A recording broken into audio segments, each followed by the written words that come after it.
स्वागत है आपका शक्ति कोचिंग क्लास के यूट्यूब चैनल पर। पिछले कुछ वीडियो से हम जो है छत्तीसगढ़ का इतिहास का अध्ययन कर रहे हैं और इसी कड़ी में हम दो वीडियो जो है जनजाति विद्रोह को पढ़ रहे थे। पिछले दो वीडियो में हमने जनजाति विद्रोह में पढ़ा, पहला हलवा विद्रोह, फिर भोपालपट्टनम विद्रोह, फिर पलरकोट विद्रोह। उसके बाद हमने देखा तारापुर विद्रोह, मेरिया विद्रोह और लिंगागिरी विद्रोह। इसी कड़ी को आगे बढ़ाते हुए आज हम पहला विद्रोह पढ़ेंगे, वो है कोई विद्रोह। कोई विद्रोह, ये जो कोई विद्रोह है ये 1859 ईस्वी में हुआ था और इस समय बस्तर का शासक था भैरम देव। बस्तर का शासक क्या था? भैरम देव। ठीक है, कौन था? भैरम देव था। ठीक है, भैरम देव के समय ये जो कोई विद्रोह हुआ, इसमें जो कोई, इसका अर्थ होता है दोरली भाषा में पहाड़ में रहने वाले आदिवासी। ठीक है, अब ये कोई विद्रोह है तो इसका संबंध पहाड़ से ही था, जंगल से ही था। क्या हुआ था कि इस समय 1859 के समय पूरे बस्तर क्षेत्र पर अंग्रेजों की सत्ता स्थापित हो गई थी और अंग्रेजों ने अपनी नई वन नीति लागू की थी। नई वन नीति लागू की थी और इसी नई वन नीति के तहत वनों की कटाई चल रही थी। वनों की कटाई, है ना, वनों की कटाई अंग्रेज लोग अंधाधुंध करने लगे, है ना, और पूरा आदिवासियों का जो जीवन है किस पर निर्भर रहता है? वनों पर निर्भर रहता है। इसी के चलते अंग्रेजों के खिलाफ जनजातियों ने जो विद्रोह किया, इसी विद्रोह का नाम क्या दिया गया? कोई विद्रोह। और इस विद्रोह का नेतृत्व किया था पोते केले के जमींदार, पोते केले के जमींदार नागुर दुर्ला ने। पोते केले के जमींदार नागुर दुर्ला ने, नागुर दुर्ला। ठीक है, तो नागुर दुर्ला ने इस कोई विद्रोह का क्या किया? नेतृत्व किया और इसमें भोपालपट्टनम के जमींदार, भोपालपट्टनम के जमींदार राम भाई, है ना, भोपालपट्टनम का जमींदार राम भाई और भेजी का जमींदार जुग्गा राजू। भेजी का जमींदार जुग्गा राजू, जुग्गा राजू, इन्होंने इन नागुर दुर्ला का क्या दिया था? साथ दिया था और आदिवासियों ने इन्हीं तीनों के नेतृत्व में जो विद्रोह किया उसका नाम क्या रखा गया? कोई विद्रोह। और इस विद्रोह के दौरान जो जनजाति थे, जो विद्रोही थे, उन्होंने एक नारा दिया था, एक वृक्ष के पीछे एक अंग्रेज का सिर, एक अंग्रेज का सिर। ठीक है, अब क्या हो गया? अब विद्रोह चालू हो गया कि जैसे ही अंग्रेज वन काटते, विद्रोही लोग अंग्रेज को काट देते थे, है ना। तो इस तरह से ये विद्रोह चालू हो गया और विद्रोह ऐसा चला कि जैसे वन कटा तो आदिवासी लोग, विद्रोही लोग जो है नागुर दुर्ला के नेतृत्व में अंग्रेजों को क्या करना चालू कर दिए? मारना चालू कर दिए। पूरा अंग्रेजों में, बस्तर में खौफ छा गया और अंततः उसको, अंग्रेजों को अपनी वन नीति में परिवर्तन करना पड़ा और वनों की कटाई को क्या करना पड़ा? रोकना पड़ा। इस तरह से जो कोई विद्रोह है, एक ऐसा विद्रोह है, सफल विद्रोह है। एक ऐसा विद्रोह है, सफल विद्रोह है। क्लियर है? तो कोई विद्रोह क्या था? कोई विद्रोह ये 1867 में शासक भैरम देव के काल में हुआ था।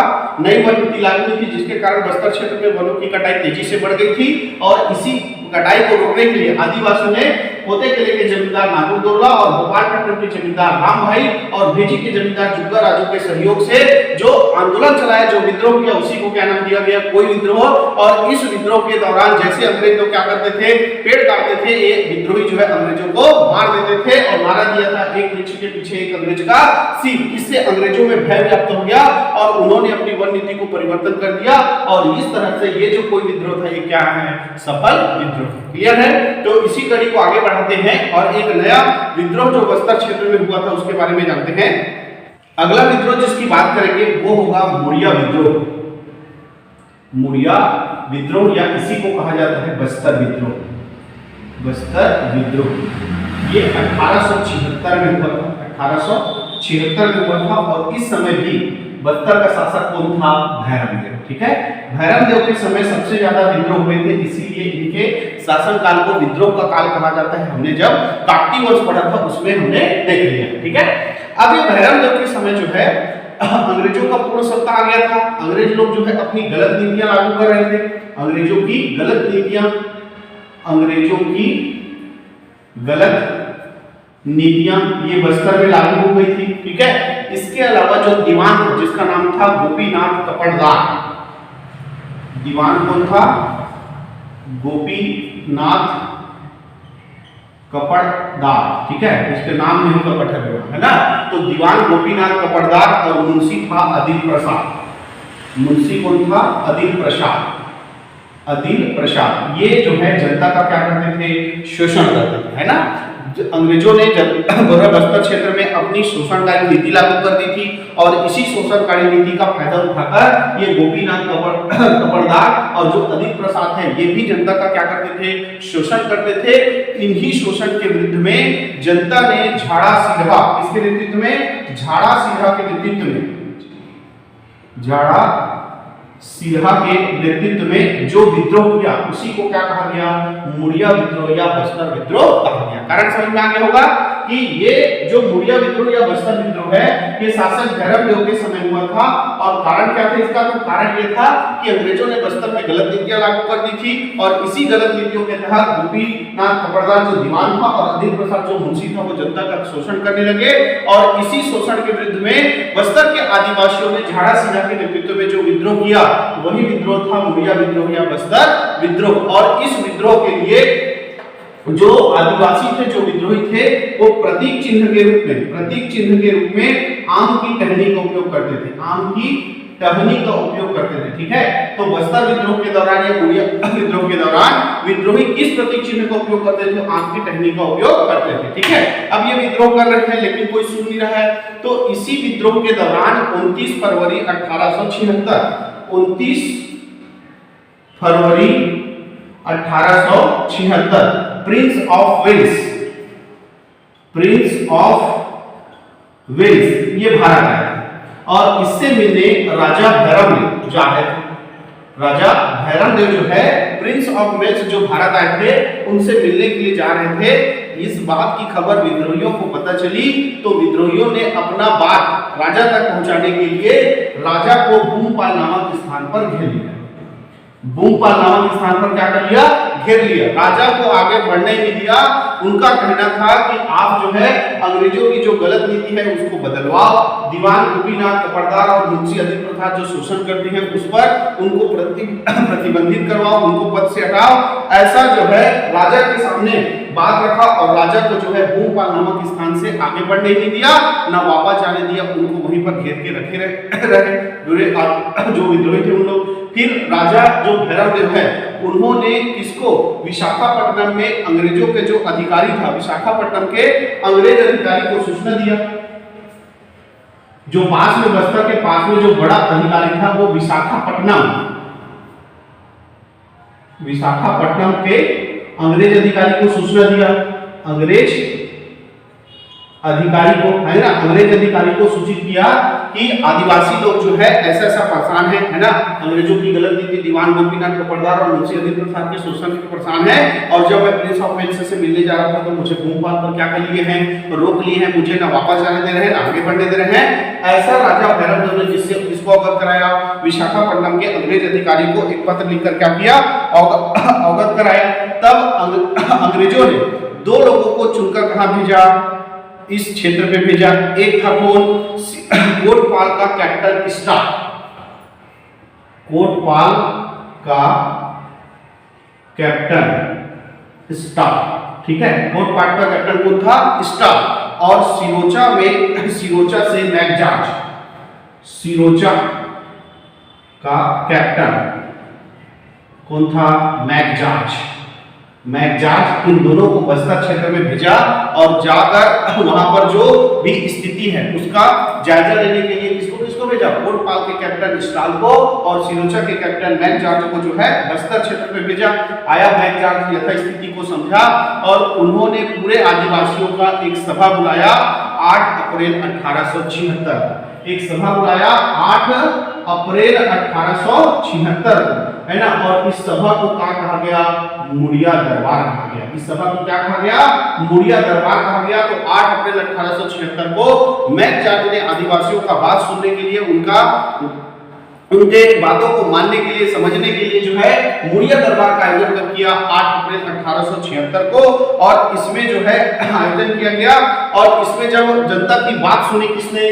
कैप्टन मैकजॉर्ज और स्टाल ने, तो उनको जो जनता का मांग था वो सही लगा, और इसी मुड़िया दरबार पे निर्णय लिया गया कि दीवान गोपीनाथ कपड़दार और मुंशी अतिल प्रसाद को उसके पद से हटा दिया जाएगा, और तब जाकर ये जो मुड़िया विद्रोह या बस्तर विद्रोह वो क्या हुआ? समाप्त हुआ। क्लियर है? तो ये था बस्तर में हुआ मुड़िया विद्रोह या बस्तर विद्रोह। एक बार फटाफट देखते हैं। मुड़िया विद्रोह या बस्तर विद्रोह जो 1876 में शासक भैरमदेव के शासनकाल में हुआ था। क्यों हुआ था? क्योंकि अंग्रेजों की गलत नीति और दीवान गोपीनाथ कपड़दार और मुंशी अतिल प्रसाद जो है जनता का क्या कर रहे थे? शोषण कर रहे थे। तो जनता ने झाड़ा सिंह के नेतृत्व में ये विद्रोह किया था, मुड़िया विद्रोह या बस्तर विद्रोह, और प्रतीक के रूप में आम की टहनी का उपयोग करते थे। जब 29 फरवरी 1876 को प्रिंस ऑफ वेल्स भारत आए थे, उनसे मिलने के लिए जा रहे थे राजा भैरमदेव, तो उनको भूपाल नामक स्थान पर क्या कर लिया गया? रोक लिया गया। तब इस सब बात की खबर जो है विशाखापट्टनम के अंग्रेज अधिकारी को एक पत्र के माध्यम से किसने भिजवाया? राजा भैरमदेव ने भिजवाया। तब अंग्रेजों ने कोटपाल के कैप्टन स्टाल को और सिरोंचा के कैप्टन मैकजॉर्ज को बस्तर क्षेत्र में भेजा स्थिति का मुआयना करने के लिए, और मैकजॉर्ज ने तब आकर 8 अप्रैल 1876 को मुड़िया दरबार का आयोजन किया, और इस मुड़िया दरबार में जनजातियों की, आदिवासियों की बात सुनकर ये निर्णय लिया गया कि दीवान गोपीनाथ कपड़दार और मुंशी अतिल प्रसाद को पद से हटा दिया जाएगा, और इस तरह से ये विद्रोह जो है वो क्या हुआ? समाप्त हुआ। क्लियर है? अब इस बस्तर में हुए जनजातीय आंदोलन की कड़ी को आगे बढ़ाते हैं, और इस समय हुए सबसे महत्वपूर्ण और अंतिम विद्रोह को पढ़ते हैं, जो था भूमकाल विद्रोह। भूमकाल विद्रोह 1910 में हुआ था। भूमकाल विद्रोह ये हुआ था 1910 में, और इस समय बस्तर का शासक था रुद्र प्रताप देव। रुद्र प्रताप देव, ठीक है, रुद्र प्रताप देव। अब हुआ क्या था और क्यों ये भूमकाल विद्रोह जो है बस्तर में सामने आया था? कारण देखते हैं। तो 1891 में राजा जो था भैरम, उसकी मृत्यु हो गई। राजा भैरमदेव की मृत्यु हो गई, और मृत्यु के बाद उसके बेटे रुद्र प्रताप देव को राजा बनाया गया। राजा बनाया गया, लेकिन ये क्या था? अवयस्क था, है ना, अल्पवयस्क था, अल्पवयस्क था, ठीक है, अल्पवयस्क था, ठीक है। इस कारण से अंग्रेजों ने क्या किया? अब राजा जो क्या है वो छोटा है, इसलिए राजपाट संभालने के लिए राजा के एडमिनिस्ट्रेटिव के रूप में किसको रख दिया गया? बैजनाथ पांडा। किसको रख दिया गया? बैजनाथ पांडा। बैजनाथ पांडा, इसको क्या बना दिया गया? राजा का एडमिनिस्ट्रेटिव बना दिया गया। यानी नाम मात्र का राजा कौन है? रुद्र प्रताप देव। और पूरा अब सत्ता कौन चलाएगा? अंग्रेजों के द्वारा बनाया गया एडमिनिस्ट्रेटर, जिसका नाम क्या था? बैजनाथ पांडा। तो सबसे पहले इसने क्या किया? जो दीवान था, जिसका नाम था लाल कलंदर सिंह। क्या नाम था? लाल कलंदर सिंह। दीवान का नाम क्या था? लाल कलिंदर सिंह। ये जनता के बारे में सोचता था, तो सबसे पहले इसको दीवान पद से हटा दिया गया, और कृष्ण राव को क्या बना दिया गया? दीवान बना दिया गया, जो अंग्रेजों का पक्षधर था, जो अंग्रेजों का पक्षधर था। इसके अलावा जो राजमाता थी स्वर्ण कुंवर, राजमाता कौन थी इस समय? स्वर्ण कुंवर। इसकी भी बातों का क्या करने लगा? आदेशों की उपेक्षा होने लगी। इससे जनता और जो लाल कलिंदर और माता स्वर्ण कुंवर थी, ये सब परेशान हो गए।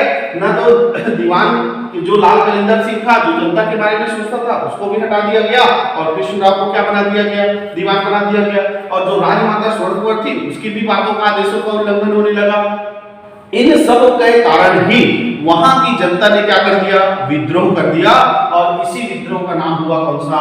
भूमकाल विद्रोह। इसके अलावा एक और कारण था कि जनता को, है ना, राजा से असंतोष थी जनता, क्योंकि यहाँ तो राजा जो है अल्पवयस्क है। पूरा अंग्रेजों का जो लोग हैं, अंग्रेज के लोग हैं, अंग्रेजों के पक्षकार हैं, वही लोग जो है वहां पर राजपाट संभाल रहे हैं। जैसे एडमिनिस्ट्रेटर के रूप में बैजनाथ पांडा, जिसको अंग्रेजों ने नियुक्त किया। दीवान लाल कलिंदर सिंह को हटाकर कृष्णराव को दीवान बना दिया गया, वो भी अंग्रेजों का ही काम कर रहा था, है ना। तो इस तरह से जनता जो है राजा से क्या थी? असंतोष थी। साथ ही अंग्रेजों ने वनों के उपयोग में और शराब बनाने में भी प्रतिबंध लगा दिया था। शराब बनाने में भी प्रतिबंध लगा दिया था, और इन्हीं सब कारणों के कारण वहां के आदिवासियों ने, बस्तर के आदिवासियों ने जो विद्रोह किया उसी का नाम क्या था, भूमकाल विद्रोह। और विद्रोह की शुरुआत हुई 2 फरवरी 1910, 2 फरवरी 1910 को जो विद्रोही थे उन्होंने पुष्पाल बाजार को लूटकर इस विद्रोह का क्या किया, शुरुआत की। पुष्पाल बाजार को लूटकर इस विद्रोह का क्या किया, शुरुआत किया। तो जो भूमकाल विद्रोह है उसका प्रारंभ कहां से हुआ है, तो उसका प्रारंभ हुआ है पुष्पाल बाजार को लूटने से। और कब हुआ है बोलेगा तो 2 फरवरी 1910 को, ठीक है। इसके बाद जो है विद्रोही जगह जगह लूटपाट करने लगे। 4 फरवरी 1910 को हुक्का बाजार को लूट दिए। 4 फरवरी 1910 कहां का लूट किए, हुक्का बाजार को लूटे। और इसी बीच गुंडाधुर के नेतृत्व में जो है आदिवासियों ने या जो विद्रोही थे उन्होंने डाक नगर को 25 फरवरी 1910 को लूट लिया। 25 फरवरी 1910 को किसको लूट लिया, डाक नगर को लूट लिया। क्लियर है। तो इस तरह से कौन सा विद्रोह प्रारंभ हो गया, भूमकाल विद्रोह प्रारंभ हो गया। अब भूमकाल विद्रोह का नेतृत्व कौन कर रहा है, गुंडाधुर कर रहा है। और जगह जगह जो है ये विद्रोही जो है लूट कर रहे हैं और अंग्रेजों को परेशान कर रहे हैं। इन्होंने पुष्पाल बाजार को 2 फरवरी 1910 को लूटा और इस भूमकाल विद्रोह की शुरुआत की 4 फरवरी 1910 को हुक्का बाजार को लूटा और 25 फरवरी 1910 को डाकनगर को लूट लिया। पूरा अंग्रेज जो है क्या हो गए, परेशान हो गए कि कैसे इनके विद्रोह को क्या किया जाए, शांत किया जाए। और ये विद्रोही जो है प्रतीक के रूप में लाल मिर्च और आम की टहनी को उपयोग करते थे। प्रतीक के रूप में किसको उपयोग करते थे, तो प्रतीक के रूप में लाल मिर्च और आम की टहनी का उपयोग करते थे। और इसी को छत्तीसगढ़ी में क्या कहा जाता है, लाल मिर्च को कहा जाता है मिरी और आम की टहनी को क्या कहा जाता है, डारा। तो इसको डारा मिरी भी कहते थे। प्रतीक चिन्ह को क्या कहा जाएगा, डारा मिरी, है ना। डारा मिरी का ये प्रतीक चिन्ह के रूप में क्या करते थे, उपयोग करते थे। औजार के रूप में जो है या अपने हथियार के रूप में मिट्टी के ढेले और धनुष बाण का उपयोग करते थे ये विद्रोही जो है। और उसी से अंग्रेजों का सामना करते थे। पूरा अंग्रेज इनके विद्रोह से परेशान, जगह जगह ये लूट कर रहे हैं, अंग्रेजों को मार रहे हैं, परेशान कर रहे हैं। तब अंग्रेजों ने कैप्टन गेयर को भेजा इस विद्रोह को शांत करने और गुंडाधुर को गिरफ्तार करने। कैप्टन गेयर, ठीक है। अब कैप्टन गेयर जो है कैसे गिरफ्तार किया जाए, गुंडाधुर को ये अपना विचार कर रहा था कि इसी बीच एक मुखबिर हो गया उन्हीं के बीच में जिसका नाम था सोनू मांझी। और इसी सोनू मांझी के मुखबरी के कारण सोनू मांझी ने मुखबरी कर दिया। और इसी सोनू मांझी के मुखबरी के कारण 29 है ना, सोनू मांझी के मुखबरी के कारण जो है गुंडाधुर क्या हो गया, गिरफ्तार हो गया। गुंडाधुर को क्या कर लिया गया, गिरफ्तार कर लिया गया। लेकिन गुंडाधुर जो है 29 फरवरी 1910 सॉरी 29 मार्च 1910 को अंग्रेजों के गिरफ्त से क्या हो गए, फरार हो गए। और उसके बाद जो गुंडाधुर है उसका कहीं भी कुछ अता पता नहीं चला। तो जो नेतृत्व करता था गुंडाधुर, उसी के लापता हो जाने के कारण या उसका पता न लगने के कारण या नेतृत्वहीन होने के कारण ये विद्रोह जो है धीरे धीरे क्या हो गया, शांत हो गया। तो ये था 1910 का भूमकाल विद्रोह, ठीक है।